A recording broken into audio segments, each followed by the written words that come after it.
I've talked about how The Lion King is still so popular, but do you want to know the real reason behind its massive audience on YouTube? Well, let me introduce you to the world of Lion King tributes.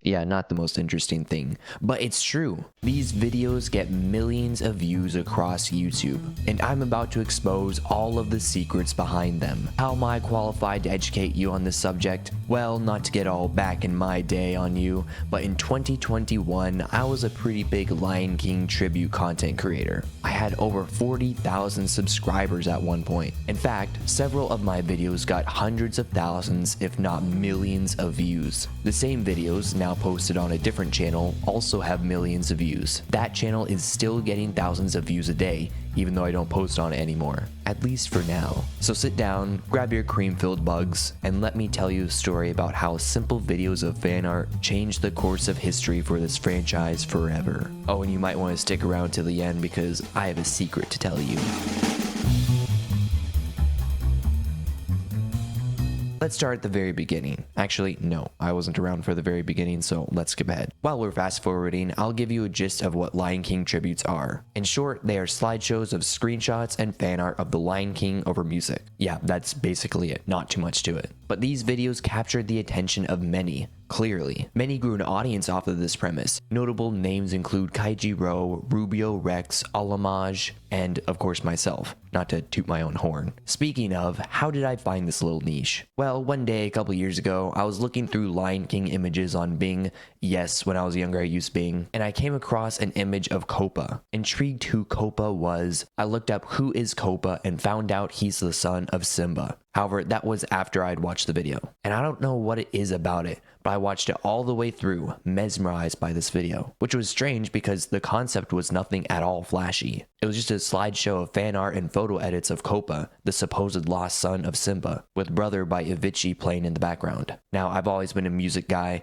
Whenever I like a song, I listen to it on repeat until I hate it. Now, it was probably partially because of the song, which was my first time listening to it, but the images also matched perfectly, because this was a tribute to not just Copa, but also his supposed siblings, Kiara and Kion. And as a huge fan of The Lion King and The Lion Guard, I was intrigued by the fan art, which was incredible. Scenes that you would never have seen in the movies or shows now exist in the form of a piece of art and in a tribute with music over it. And I love this tribute with the combination of artwork and music. Being a huge music fan myself, as I mentioned earlier, I thought of a similar song that would go perfect for a tribute to this character and his siblings. And thus, Copa, Kion, and Kiara Lion King tribute was born. A lot of what I found were images and screenshots from the movies and shows for the Kion and Kiara parts. For the Copa parts, I used some edits of fan art that I found on Google. For the first several weeks and months even, the video didn't get hardly any views. And I wasn't surprised. I didn't think much of this video. But in 2021,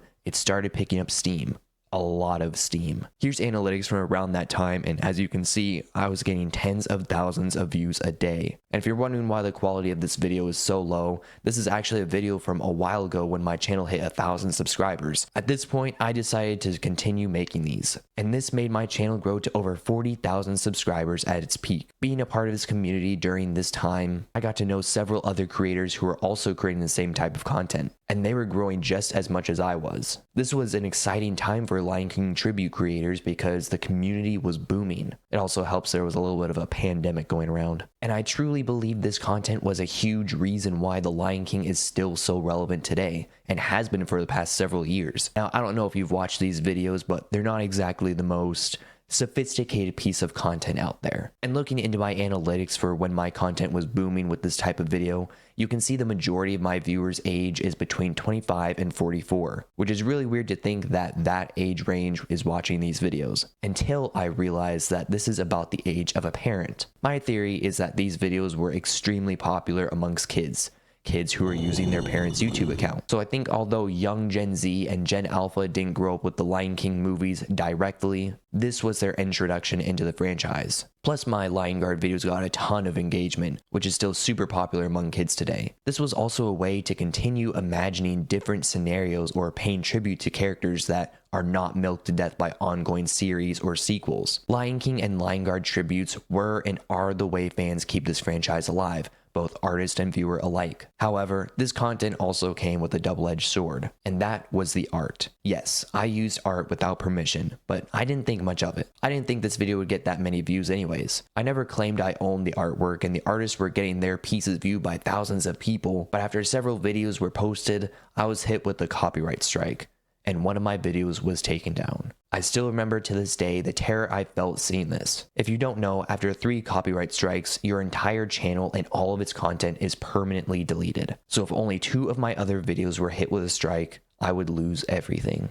And this wasn't uncommon for these channels. Frequently, artists would copyright strike a video that used their artwork, which hey, they had the right to do so. This also caused tribute creators to be constantly on edge, with creators like Kaiji Ro unlisting all of their videos if they got a strike, and only posting them back up again after the strike had expired, which would be 90 days. This would protect their channel because if you don't have any videos public, they can't be copyright striked. However, this also means that these videos would be gone for 3 months on end. So tribute creators, myself included, were walking on eggshells with every video posted. But this didn't have to be the case. I want to stress this because it's important. Taking art from other people, even if you found it on Google or Instagram, is not right. Just because this art is on the internet does not give you the right to use these works for your own gain, even if you're not profiting off of it. These videos are stealing other people's fan art, their hard work, so the artists were rightfully ticked off. Some artists were extremely kind and messaged the creator to take the video down, but they did have every right to copyright strike. And yes, I myself was a culprit of stealing others' artwork and use it in my videos. But after receiving a copyright strike for one of my videos, I finally realized it was wrong what I was doing. And from that point on, I started reaching out to individual artists and asking if I could use their work. To my surprise, a lot were totally fine with me using their fan art, as long as I gave them proper credit, of course, which I always did. Several, for one reason or another, wouldn't want me to use their artwork, and I didn't, because it wasn't my work. And they got to dictate if their pieces were in a video or not, as it should be. Now, I can't take complete credit for this, but around the same time I started asking permission from artists for these videos, most of them, if not all other tribute creators, started crediting artists in the description, and were interestingly using a lot of the same art that I was. Maybe because they reached out to the same artists I did and they also got permission to use their artwork? I don't know this for sure, but I like to think that I was at least a small reason why artists were no longer getting their artwork stolen, at least not quite as widespread. And the artwork that was used was given the okay from the artist. After all, my videos were getting hundreds of thousands of views, and most of the popular tribute creators would comment on my videos. But either way, I'm only responsible for myself, and I was more than happy to credit the incredible artists who drew the fan art I used. And I felt good about using them because they gave me explicit permission to use it. I just loved the community I was a part of, and I loved creating videos. They were super easy to make, and I loved syncing the art and music up together. It was relaxing for me. But unfortunately, all things must come to an end. As I mentioned in a previous video, I did get monetized with this channel, even if it was for only 2 months. And I wanted to make YouTube a career, so when I got kicked out, I lost motivation to continue making these videos. So I tried to pivot, but found out my audience wasn't interested in theories, even if they were about the Lion King. In order to try to monetize that channel, I deleted all of my tribute videos and posted them on my archive channel, where they continue to get tens of thousands of views a day. I never was able to monetize again on that channel, partially because I was too busy with high school. And if you want to know why my upload schedule is so whack, it's because I'm in college now, which, newsflash, is not easier than high school. Back to Lion King tributes. What happened to them? Well, they're still around, but there aren't hardly any new ones being posted anymore. And I think that's partially because tribute creators aren't given any incentive to continue. Although it shouldn't be a driving factor, monetization is a big goal for most creators. And admit it, if you were making money off of these, you would continue. But as life goes on, people's passions change and evolve. I'm sure these creators are still passionate about the Lion King, but after video, like me,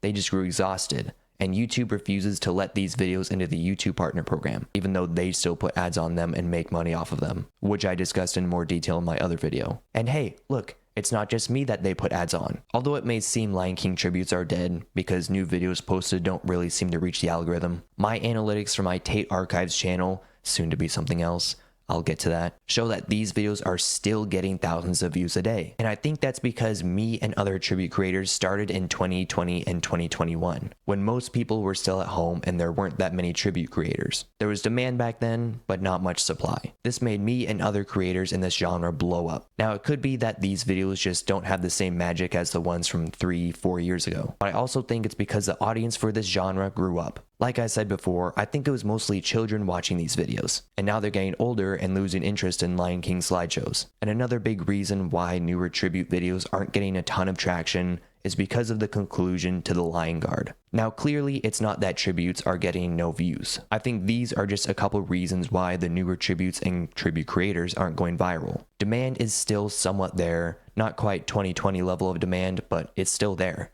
And the supply is plentiful. Not only are the old tributes still up, but the newer ones just aren't as good in my opinion. I would have to keyframe every movement of my videos. Now there's a program that does everything for you, and it's just bland and not really fun to watch. But that's about to change. Towards the end of my tribute career, if you can call it that, I started transforming the videos into much more than simple slideshows. My Mufasa and Kion X Fooly tributes incorporated more than just images, but edited clips from the shows to tell a narrative. And, well, I'm coming back. I'm creating Lion King tributes again.